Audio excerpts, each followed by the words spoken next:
अरे अमृत तो था तुम्हारे पास।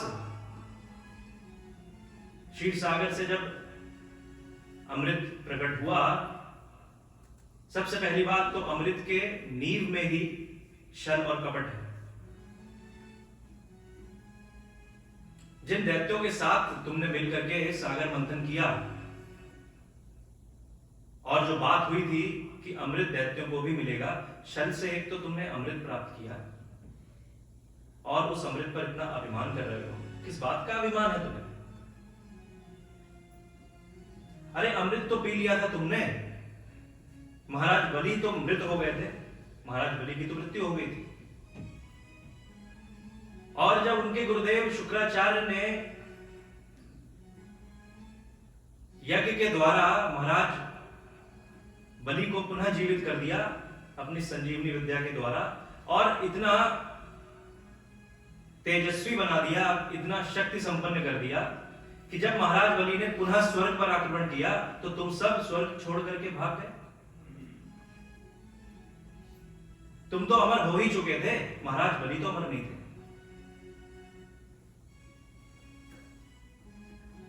अमृत पीकर भी तुम्हारे जीवन से मृत्यु का भय नहीं गया।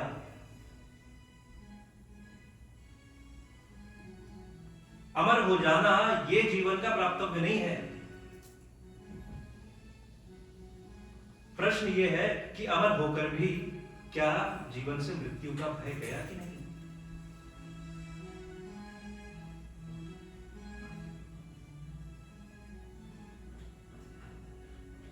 ये एकमात्र श्रीमद् भागवत की ही कथा है जो इस मनुष्य को मृत्युंजय बना सकती है, काल अजय बना सकती है। काल व्याल मुहग्रास त्रास निर्नाश हेतवे।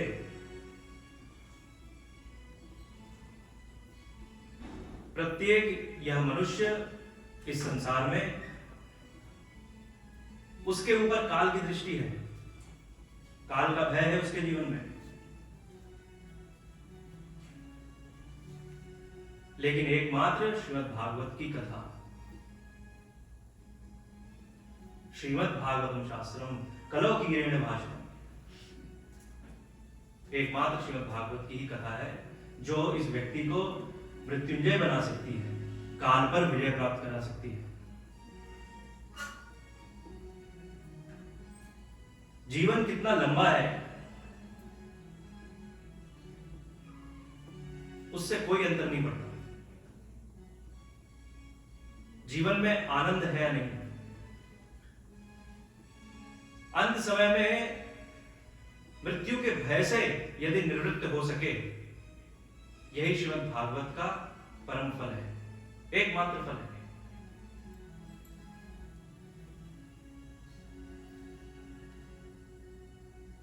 श्रीमद् भागवत के महात्म्य में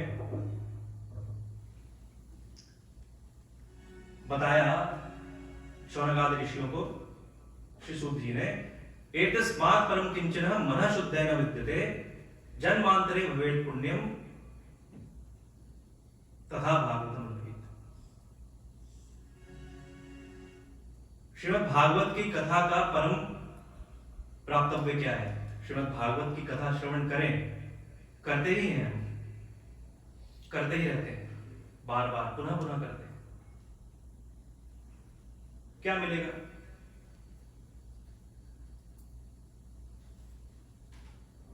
कुछ बैंक बैलेंस और बढ़ जाएगा, कुछ जीवन में पद पदार्थ और मिल जाएंगे क्या?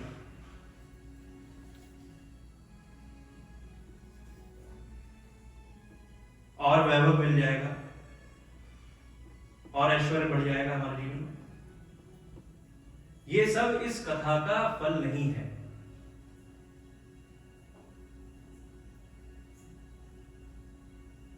श्रीमद् भागवत इस चीज की कोई गारंटी नहीं करती, इसका कोई आश्वासन नहीं है श्रीमद् भागवत में कि कथा श्रवण करो तो ये मिलेगा, ऐसा करो तो ये मिलेगा।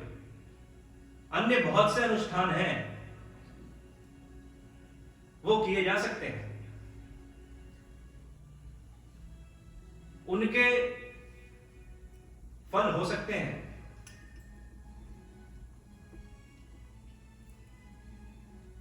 सांसारिक वस्तुओं को प्राप्त कराने में अन्य ऐसे कई अनुष्ठान समर्थ हो सकते हैं। श्रीमद् भागवत भी समर्थ है, लेकिन ये तो बहुत छोटा सा फल हुआ। ये श्रीमद् भागवत का सार नहीं है, श्रीमद् भागवत का ये उद्देश्य नहीं।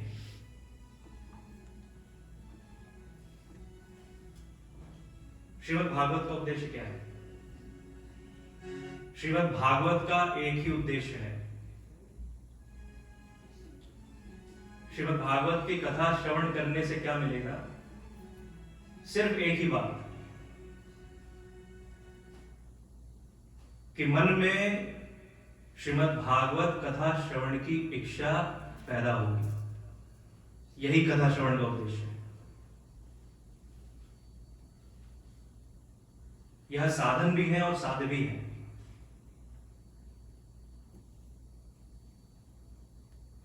ध्यान भी यही है और ध्येय भी यही है।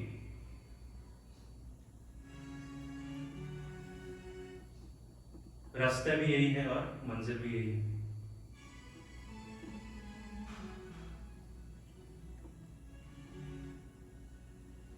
अब ये कैसा उद्देश्य हुआ? क्योंकि श्रीमद् भागवत कथा ये मात्र कथा नहीं है, साक्षात श्री कृष्ण की ही वांग्मयी मूर्ति है। तेनेयं वांग्मयी मूर्ति प्रत्यक्षावर्तते हरि सेवनात् श्रवणात् पाठात् दर्शनात् पापनाशनम्।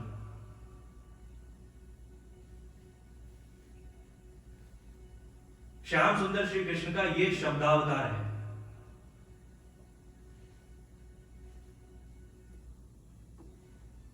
जब श्री भगवान की निकुंज लीला हुई, जब इस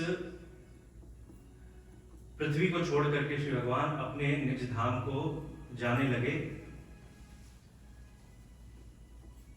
तब उद्धव जी बहुत व्याकुल हो गए। श्री भगवान की इस लीला को देख करके उद्धव जी एक छोटे बच्चे के समान सिसकने लगे, बिलखने लगे, रोने लगे।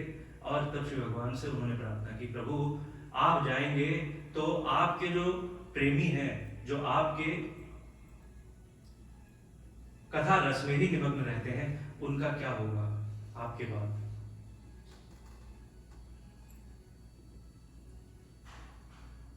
आपके बाद तो यह कलयुग भी आ गया है।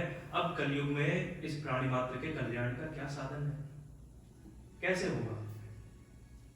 श्री भगवान ने सोचा, कई अवतार तो मैंने लिए इस पृथ्वी पे,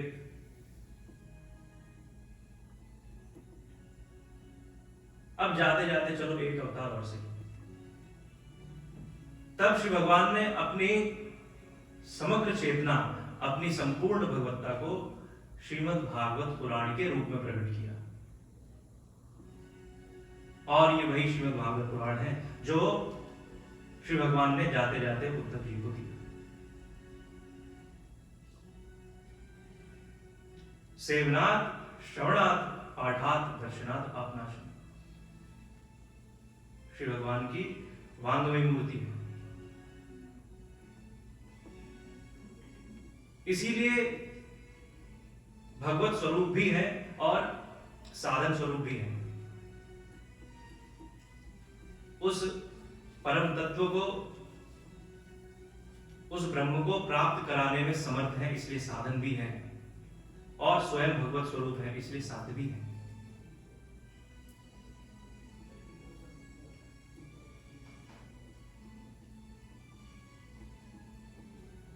ये श्रीमद् भागवत कथा का महात्म्य है।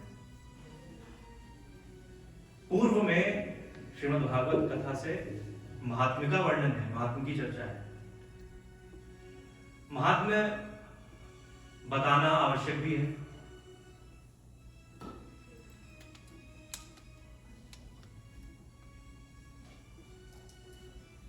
क्योंकि श्री वेदव्यास जी को मालूम था कि हम मनुष्य जब तक किसी के प्रभाव के विषय में नहीं जानता, तब तक उससे वो मिलता जुलता नहीं है, बहुत कैलकुलेटिव हो गया है। इसलिए पहले तो बताओ क्या महात्म्य।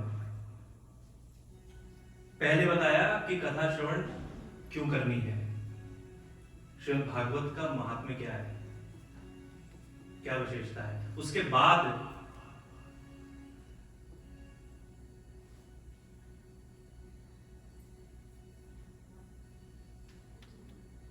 आपने जब भी नॉर्मली जब हम कोई स्कूल में जब हम पढ़ रहे थे तो हमें जब कोई लेसन पढ़ाया जाता है कोई हिस्ट्री का या किसी भी सब्जेक्ट का, तो पहले उसकी स्टोरी बताई जाती है, बाद में मैसेज जो होता है बाद में आता है कि इससे क्या सीखने को मिला। श्रीमद् भागवत में पहले मैसेज दिया गया है। ये बहुत दूरदर्शिता है श्री वेद व्यास जी की, बहुत दूर का सोचा हूं। पहले मैसेज मिले, क्योंकि मैसेज नहीं मिलेगा तो आगे कोई उसको धारण ही नहीं करेगा, इसलिए पहले महात्मा की चर्चा है श्रीमद् भागवत।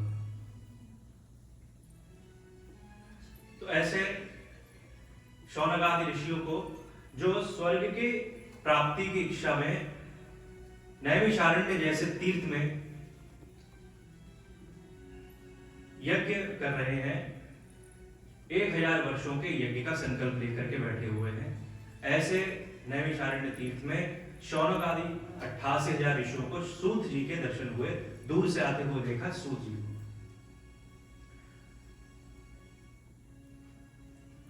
सूत जी जिनके रोम रोम से आनंद छलक रहा है,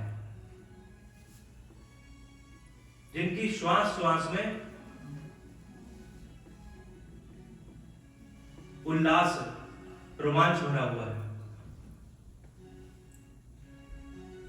जिनका रोम रोम हर्षित, ऐसे सूत जी को आते हुए देखा तो यज्ञ में आहुतियां रुक गई, मंत्रोच्चारण रुक गया, सब स्तब्ध हो गए।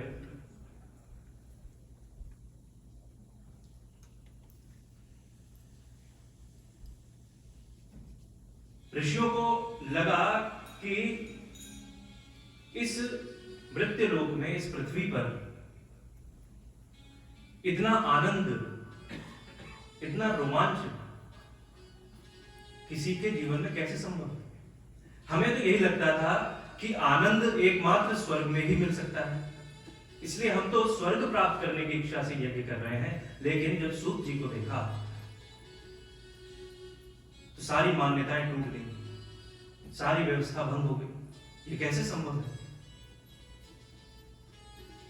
और तब सभी ऋषि खड़े हो गए और सूत जी को प्रणाम किया, सूत जी का स्वागत किया। सूत जी तो संकोच में पड़ गए, संकुचित हो गए।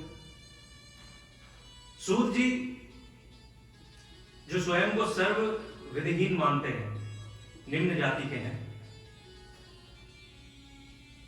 इसलिए जब सूत जी कभी भी किसी अनुष्ठान में जाते, किसी सत्संग में जाते, तो बहुत पीछे कहीं दूर बैठ जाते चुपचाप, ना कोई आदर सत्कार, ना कोई सम्मान। लेकिन आज जब इन ऋषियों ने सूत जी को एक साथ इतना सम्मान दिया, इतना आदर दिया, तो सूत जी तो संकोच में पड़ गए। उन्हें लगा कि कोई अपराध हुआ है, मुझसे लगता है, और इन ऋषियों ने कोई नई विधि अपनाई है मुझे अपमानित करने की, दंड देने की। तब सूत जी को उन्होंने, सभी ऋषियों ने व्यासपीठ पर बैठाना चाहा। सूत जी के तो ऐसी स्थिति है जैसे कि जमीन में ही धंस जाएंगे संकोच के मारे। और तब ऋषियों ने पहचाना सूत जी संकोच में पड़े हुए हैं, और तब ऋषियों ने कहा सूत जी को कि आप इसीलिए संकोच कर रहे हैं ना कि हम उच्च कोटि ब्राह्मण हैं और आप सूत जाति के हैं। महाराज, हम इतने वर्षों से यज्ञ कर रहे हैं, लेकिन यज्ञ से हमें मिला क्या? हमारा अभिमान, हमारा अहंकार और बढ़ता चला गया।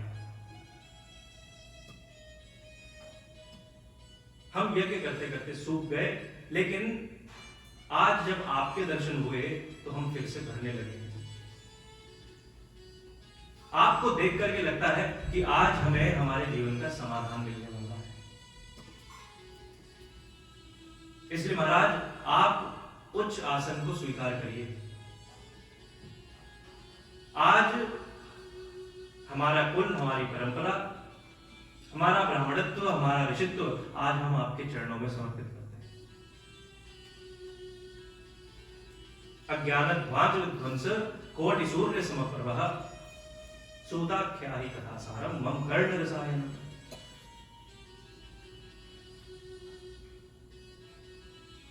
महाराज, हम प्यासे हैं, आज हमें मम कर्ण रसायन,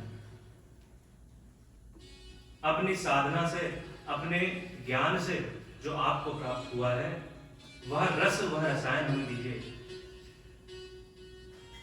हम अपने कर्ण मार्ग से उस रसायन को पीना चाहते हैं।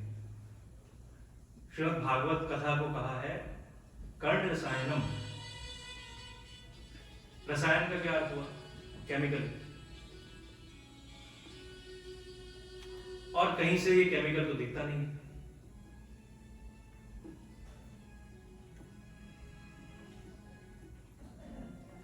लेकिन ये है रसायन ही, केमिकल ही।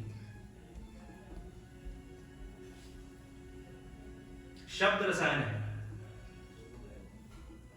अच्छा, शब्दों में रसायन होता है कि नहीं? शब्दों में केमिस्ट्री होती है कि नहीं? केमिकल होता है कि नहीं? कैसे रिएक्शन होता है शब्दों का?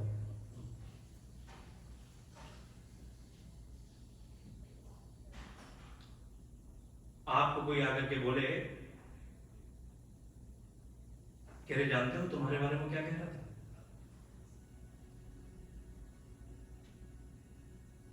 किसी के विषय में आपको बताने लगे कि मैं गया उसके घर और तुम्हारी चर्चा हुई और तुम्हारे बारे में तो उसने ऐसी ऐसी बातें की, और जैसे जैसे वो बताएगा वैसे वैसे आपका पारा चढ़ता जाएगा धीरे धीरे, क्रोध से भर जाएंगे आप। कौन सा केमिकल गया अंदर? कहां से गया?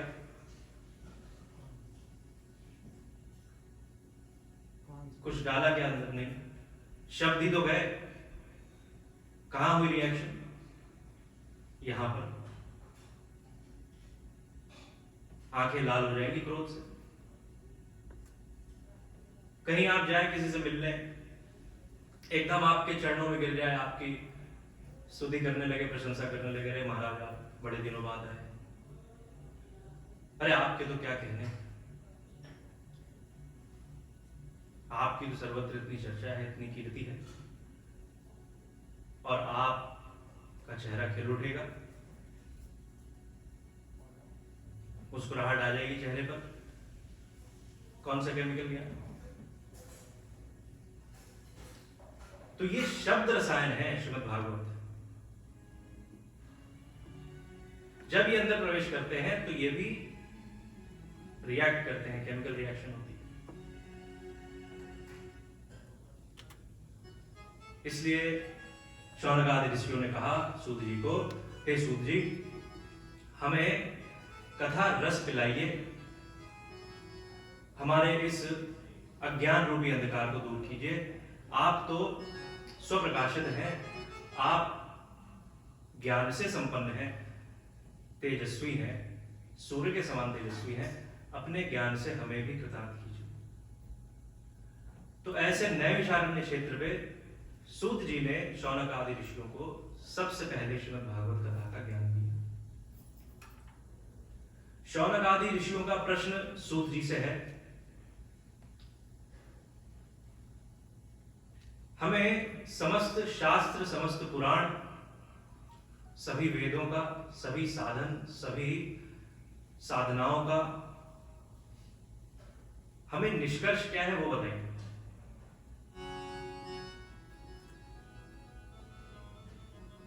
इस पृथ्वी में प्राणी मात्र को अपने कल्याण के लिए क्या करना चाहिए ये बताइए।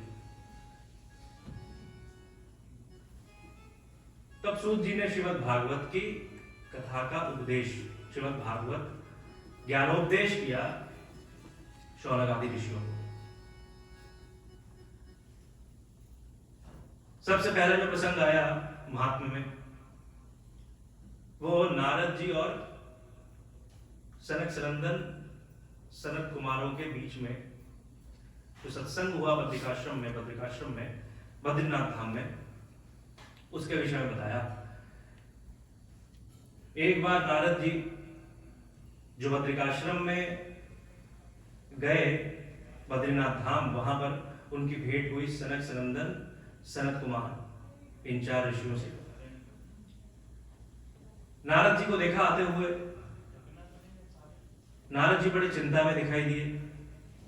उन सभी ने पूछा नारद जी से कि नारद जी, आप इतनी चिंता में कैसे दिखाई दे रहे हैं? आप तो एक उस पुरुष के समान दिखाई दे रहे हैं जिसका सारा धन लुट गया हो। आप जैसे आसक्ति रहित पुरुषों के लिए ऐसे चिंता करना, ये तो शोभा की बात नहीं है। संत की चिंता नहीं, चिंता मणि होती है समाज के लिए। संत तो भगवान का चिंतन करते हैं, और आपके मन में ऐसी चिंता, किस बात की चिंता है आपको? तब नारद जी ने बताया सनत कुमारों को कि मैं गया वैकुंठ में श्री भगवान के पास, और मैंने देखा वैकुंठ में देवताओं को श्री भगवान से स्तुति करते हुए। सभी देवता श्री भगवान से कह रहे थे कि प्रभु, अगला जन्म हमें मनुष्य का ही देना, और मनुष्य का जन्म वो भी भारतवर्ष में देना। पृथ्वी पर भारतवर्ष में मनुष्य का जन्म हमें दीजिए, ऐसी हमारी मनोकामना है। तो मैंने कुछ विशिष्ट जानकर इस पृथ्वी पर मैं आया। अहम तो पृथ्वी यादो ज्ञात्वा सर्वोत्तमामिति पुष्करम च प्रयागम च काशीम गोदावरी तथा। मैं इस पृथ्वी पर आया और तीर्थों का सेवन करते हुए मैं अलग अलग तीर्थों में गया। काशी, गोदावरी, पुष्कर, प्रयाग, हरिक्षेत्र, कुरुक्षेत्र, सेतुबंध, श्रीरंग आदि सब तीर्थों में मैं गया, लेकिन ना पश्चिम पुत्र शिक्षिर्मः मन संतोष कारक। मेरे मन को संतोष देने वाली कोई बात मुझे पृथ्वी में दिखाई नहीं दी।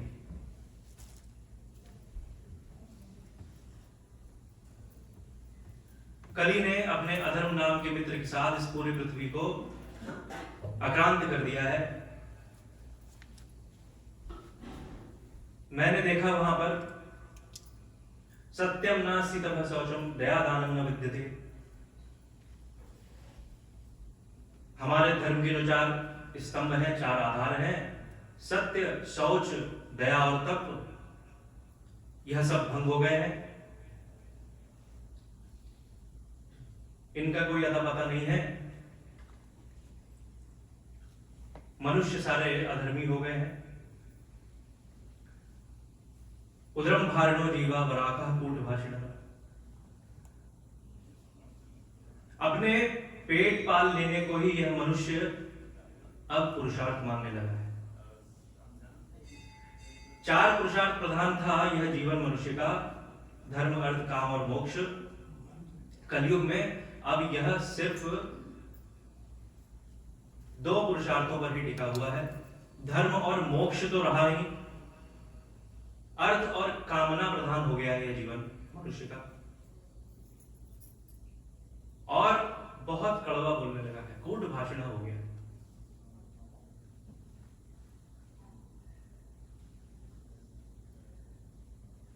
किसी से आप मिले और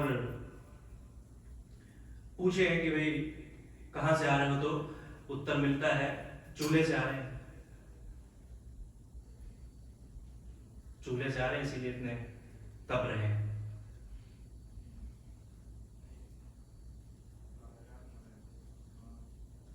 किसी से पूछो कि भाई और सब कुशल मंगल है, सुखी तो हो, तो उत्तर मिलेगा कि तुम दुखी करके देख लो। कड़वा बोलने लगा है ये जीवन कलयुग में। भारत में आप यदि न्यूज चैनल्स में देखें तो इसका एक वास्तविक दृश्य साकार हो जाएगा आपके सामने। जिस प्रकार से न्यूज में दिखाते हैं कि कैसे लोग एक दूसरे से लड़ते हैं, ऐसे ऐसे अपशब्दों का प्रयोग करते हैं